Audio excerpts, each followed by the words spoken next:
kita lihat yang pertama tentang konsep harta dalam Islam. Sebenarnya dalam bahasa Arab, harta dipanggil al-mal. Kalau harta-harta dipanggil al-amwal. Memang tidak dapat dipisahkan daripada Islam kerana dalam Al-Quran terdapat galakan serta larangan berkaitan harta. Malah kalau kita lihat sejarah, Islam berkembang dengan bantuan harta. Malahan umat Islam juga hancur. Ataupun umat terdahulu juga hancur kerana tamak terhadap harta. Dalam Islam, al-mal disebutkan sebanyak 86 kali dalam Al-Quran. Malahan kalau kita lihat ada istilah-istilah lain yang juga membawa maksud harta. Seperti sedekah, seperti kanzun dan seumpamanya.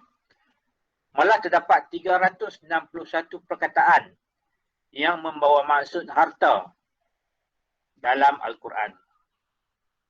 Contohnya kita selalu sebut malun wal banun, harta dan juga anak pinak. Al-Quran juga sebut khudz min amwalihim sadaqah, ambillah zakat dari sebahagian harta mereka. Al-mal ataupun amwal dari segi bahasa membawa maksud sesuatu yang diingini oleh manusia untuk disimpan dan juga dimiliki. Ini termasuklah zat ataupun ain, suatu barang seperti emas, haiwan, rumah. Dan harta juga termasuk manfaat. Sebagai contohnya, manfaat memakai, manfaat menunggang, manfaat mendiami. Memakai emas, menunggang kuda, mendiami rumah, sewa. Maksudnya itu manfaat. Namun di sana ada barangan yang tidak boleh dikawal. Contohnya ikan di laut, burung di udara. Kita tak dapat kawal. Maka ia tidak termasuk sebagai harta. Sebab tidak boleh dimiliki dan tidak boleh dikawal. Jumhur ulama mendefinisikan harta sebagai setiap barangan yang mempunyai nilai. Jika dirosakkan, perosak perlu membayar ganti. Justru definisi ini memberi penekanan terhadap nilai. Malahan dalam undang-undang negara juga, bila disebut harta, mestilah sesuatu yang bernilai. Barangan yang tidak bernilai dianggap bukan harta. Kita ambil contoh najis. Najis lembu, tahi lembu, bukan harta. Tetapi najis apabila dijadikan sebagai baja, komposit sebagai contohnya, maka dia dipanggil baja dan dia dianggap harta yang boleh dijual beli.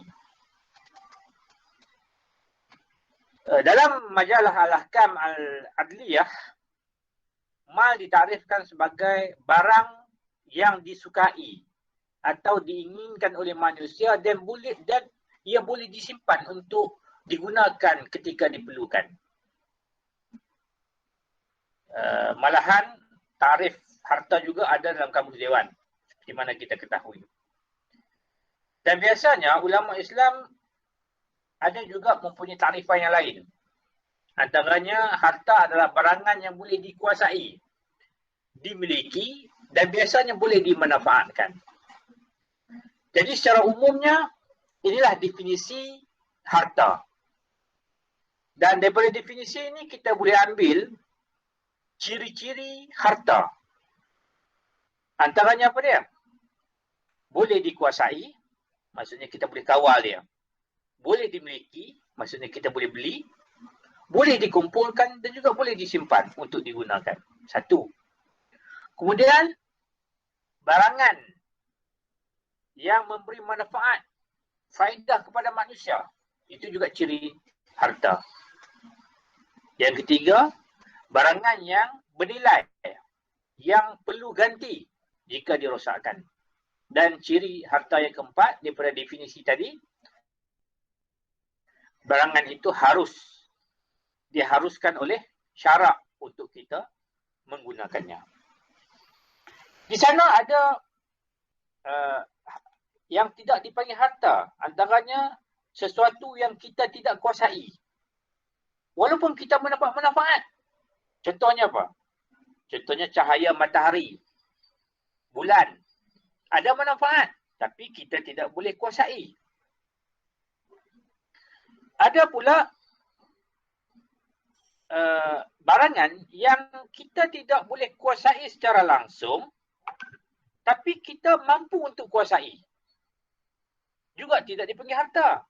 Sebagai contohnya, ikan di laut, harimau di hutan. Ini kita tidak boleh kuasai, tetapi kemungkinan kita mampu untuk kuasai. Nah, ini tajuknya ada di tajuk penghujung nanti dipanggil harta mubah. Kemudian di sana ada benda yang kita boleh kuasai, tapi kita tidak boleh manfaatkan. Dia terbalik daripada tadi. Contohnya apa dia? Contohnya sebiji beras. Kita boleh pegang, kuasai, tapi tidak ada manfaatnya untuk mengenyangkan perut. Nah, ini antara ciri-ciri harta. Kemudian kita masuk jenis-jenis harta. Ada banyak jenis harta. Dalam silibus kita ni pun banyak. Tapi secara umumnya boleh dibahagikan kepada 4 perkara ini.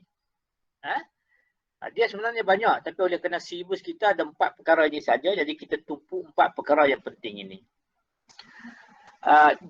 Dia ada pembahagiannya. Yang pertama dibahagi dari aspek kekal atau tidak kekal di tempatnya. Maksudnya kalau harta itu kekal, maksudnya dia tidak boleh dialihkan, ghairi mangkul. Kalau boleh dialihkan, mangkul. Kemudian yang kedua dari aspek harus ataupun tak harus kita guna. Kalau harus kita guna, mutakawim, dia bernilai. Kalau tidak harus guna, ghairi mutakawim, tidak bernilai. Kemudian pembahagian dari aspek yang ketiga, wujud tak bandingan yang serupa dengannya dalam pasaran. Kalau ada, dipanggil misli, ada bandingan. Kalau tidak ada, dipanggil qimmi. Kemudian yang keempat, dilihat dari aspek kekal ataupun tidak kekalnya zatnya. Maksudnya hilang ataupun tidak hilang harta itu jika digunakan. Kalau masih lagi kita guna, kemudian kita boleh guna bila-bila masa, itu dipanggil istikmali. Kalau kita guna, lepas tu tak boleh guna dah, ataupun pakai habis kita panggil, itu kita panggil istikhlaki. Rosak. Okey, ini 4 jenis harta. Jadi kita pergi satu persatu insya-Allah. Yang pertamanya harta mangkul dan ghair mangkul. Mangkul ni dia perkataan naqala, maksudnya pindah, alih. Jadi mangkul maksudnya harta alih, iaitu harta yang tidak kekal, yang boleh diubah dan dipindahkan. Contohnya apa dia? Contohnya banyak. Contohnya kenderaan, pakaian, haiwan, duit kita, akaun kita, duit dalam simpanan KWSP, dalam simpanan tabung haji, share kita, simpanan takaful kita, semuanya dipanggil harta yang mangkul. Harta yang boleh alih. Kemudian harta yang kedua adalah ghair mangkul, tidak alih, maksudnya dia kekal melekat, tak boleh diubah daripada tempat dia. Antaranya apa dia? Antaranya rumah, tanah ataupun bangunan.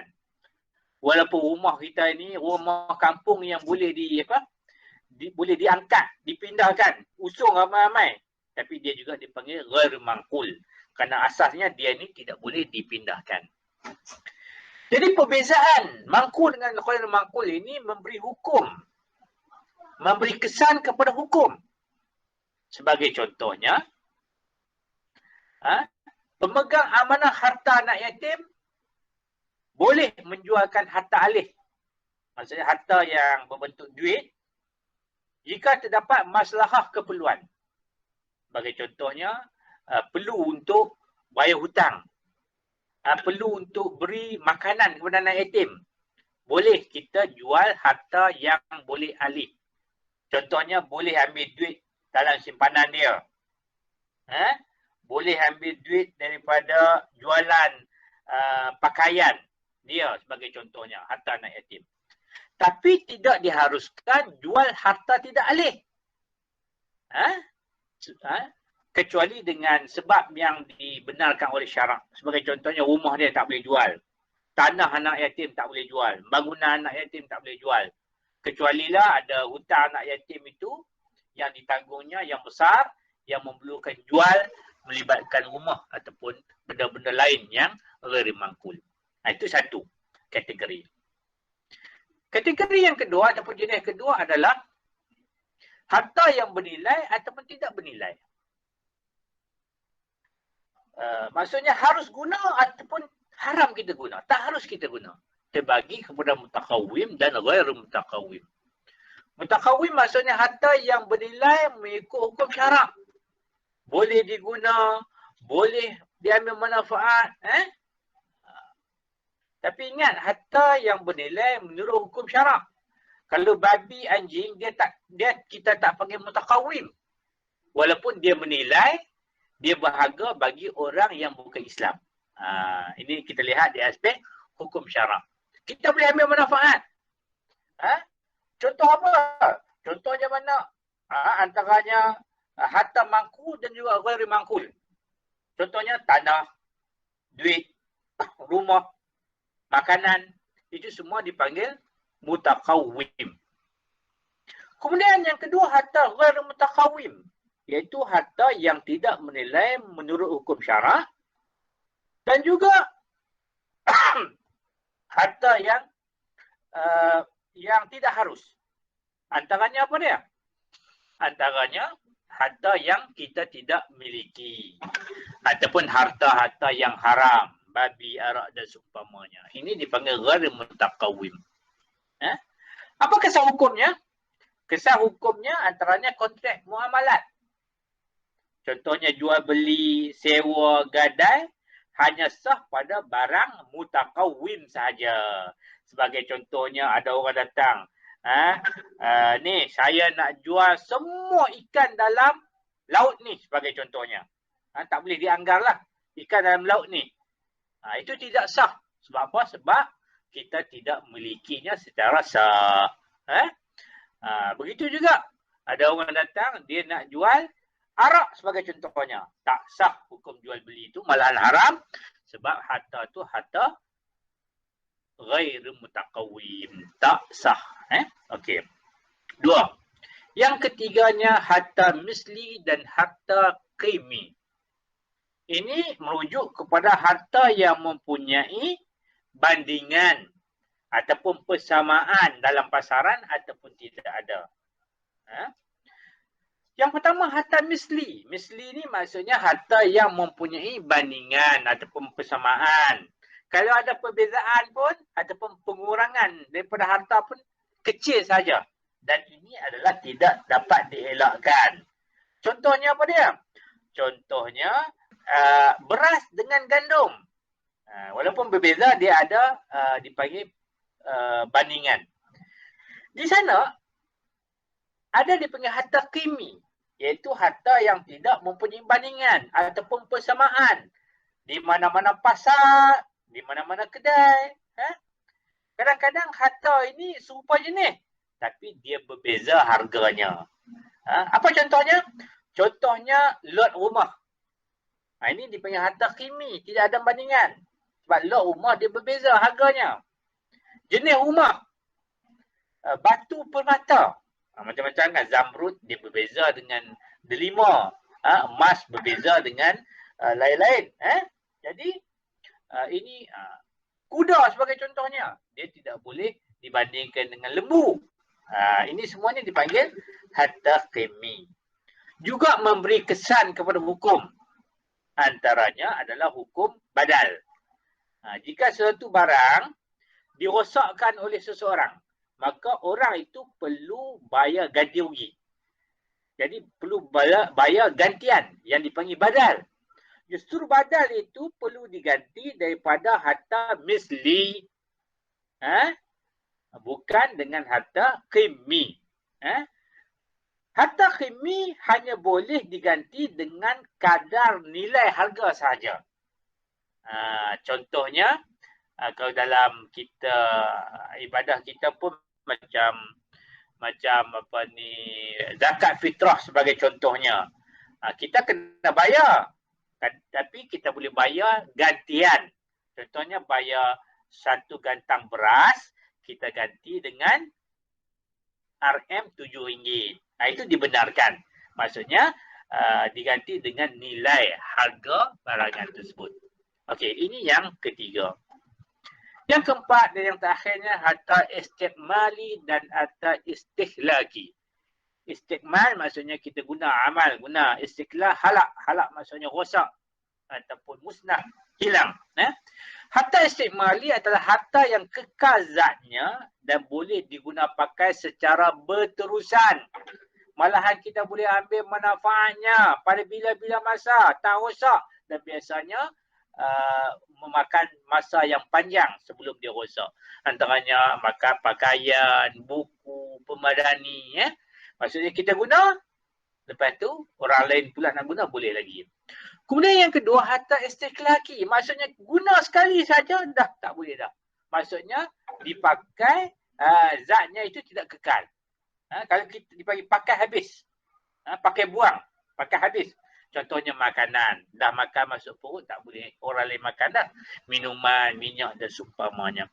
Ini memberi juga kesan hukum. Antaranya adalah harta istikmali yang kekal itu boleh digunakan untuk kontrak sewa. Sewa buku, sewa perbadani, sewa baju kahwin. Ini semuanya boleh. Sebab apa? Sebab zatnya kekal, tidak habis apabila digunakan. Harta istiqlaki pula tak boleh. Dia hanya sah digunakan dalam kontrak hutang.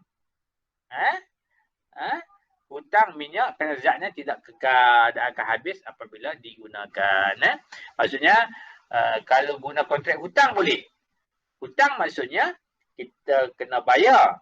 Bayar sama ada menggunakan barangan itu ataupun nilai yang sama. Contohnya minyak.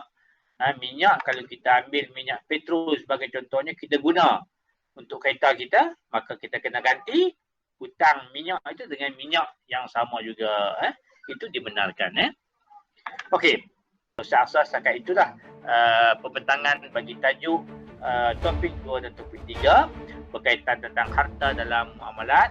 Wallahu alam. Assalamualaikum warahmatullahi taala wabarakatuh. Waalaikumsalam. Terima kasih Ustaz. Terima kasih.